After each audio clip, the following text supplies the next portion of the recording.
Is Princess Leonor ready to be Queen of Spain? That is the question many Spaniards are asking as the Princess of Asturias steps steadily into a role that will define her life and shape the Spanish monarchy for decades. The debate blends tradition and merit, heritage and preparation.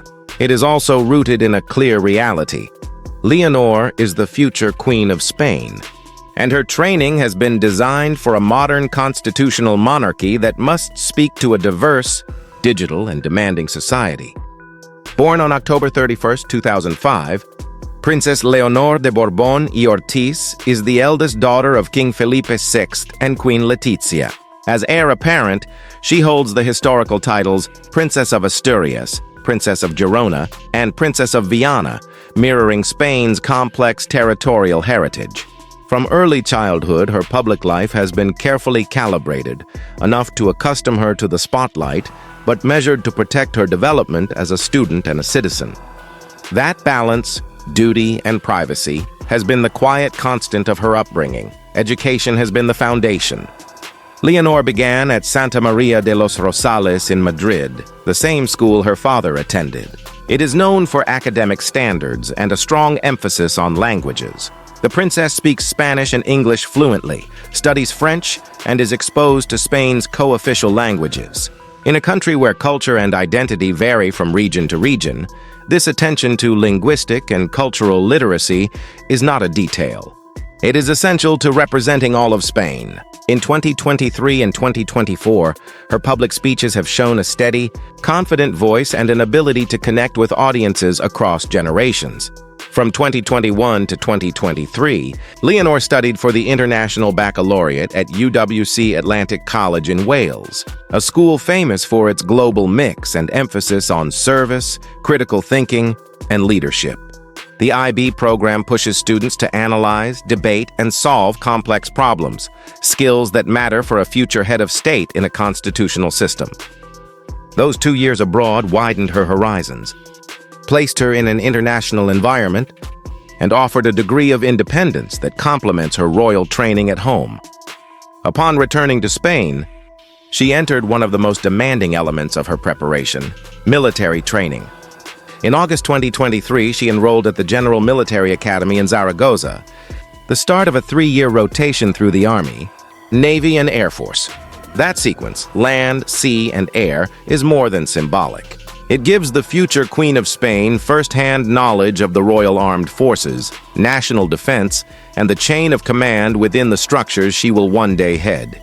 From field drills to disciplined routines, from leadership exercises to naval instruction at Marine, including time aboard the training ship Juan Sebastián de Elcano, and flight theory at San Javier, the program is designed to build resilience, team ethics, and respect for service.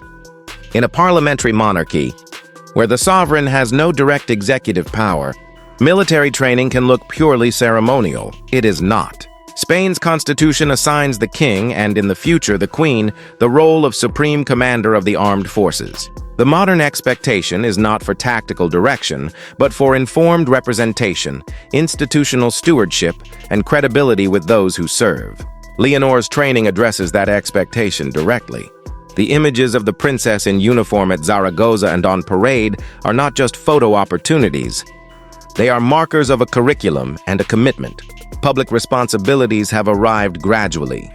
As Princess of Asturias, Leonor has delivered key speeches at the Princess of Asturias Awards in Oviedo, the country's premier cultural event honoring achievements in science, the arts, literature, and humanitarian work. Those speeches, delivered in a clear and composed tone, have become annual benchmarks for her development. She has also participated in events of the Princess of Girona Foundation, which supports youth employment and entrepreneurship, strategic priorities for Spain's younger generations. At institutional ceremonies, including National Day and the Armed Forces Day, she has shared the stage with King Felipe VI and Queen Letizia, absorbing the choreography of state with increasing confidence. A defining milestone came on her 18th birthday, when the princess took her oath to the Constitution in the Congress of Deputies, as required by Spain's 1978 constitutional framework. The oath was a moment of legal continuity and public symbolism. the heir publicly pledging to uphold the law, serve the nation, and embody the neutrality that the Spanish monarchy demands. It was a reminder that Spain's crown, while rooted in history, is tied to a democratic system that sets limits, duties, and clear expectations. How do Spaniards view Princess Leonor? The answer is nuanced. Polls show that trust in the institution has been tested in recent years, particularly during controversies surrounding the former King Juan Carlos I. Against that backdrop, King Felipe VI's emphasis on transparency and institutional discipline, and Queen Letitia's professional rigor have been aimed at stabilizing the crown's reputation. Within this effort, Leonor benefits from being a clean slate for many Spaniards. A young, educated, multilingual woman whose public profile has been carefully managed and whose demeanor is perceived as mature and discreet. Among younger audiences, Princess Leonor's trajectory resonates because it combines international education with service and a visible work ethic. Speaking multiple languages, addressing cultural diversity, and acknowledging Spain's plural identity make her relatable to a generation that expects its leaders, elected or hereditary, to be fluent in the modern world. She is also one of very few female heirs in Europe poised to wear the crown, placing her in a lineage that includes Queen Victoria and Queen Elizabeth II in the United Kingdom, and in Spain's own distant history, Isabel I of Castile and other reigning queens. That context matters for visibility and inspiration, particularly for girls who see leadership modeled at the highest level. Is she prepared? On paper, the preparation is systematic.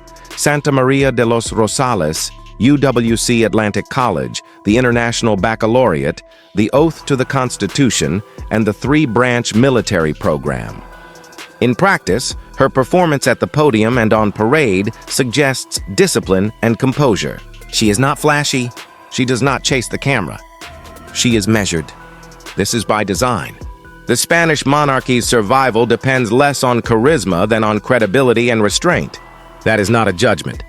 It is a strategic choice grounded in Spain's constitutional reality and recent history. The challenges ahead are real. The Spanish monarchy does not exist in a vacuum. It is a constitutional institution in a country of strong regional identities, diverse languages, and lively democratic debate. Questions about the relevance of monarchy surface regularly in public discourse, especially among younger voters and in regions with republican traditions. Princess Leonor will have to embody unity without erasing difference. That means knowing Catalonia and the Basque Country, as well as Castile and Andalusia. It means appreciating Galicia and Valencia with the same instinct as Madrid. It means showing up across Spain consistently and respectfully.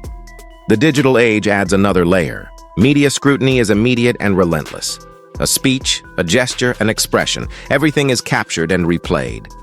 Managing visibility without becoming a personality is the daily tightrope of modern royalty. The princess's team will continue to guard her privacy while ensuring that her public appearances feel meaningful, not mechanical. That includes navigating social platforms where narratives can be shaped in minutes and misinformation can spread before an official channel speaks.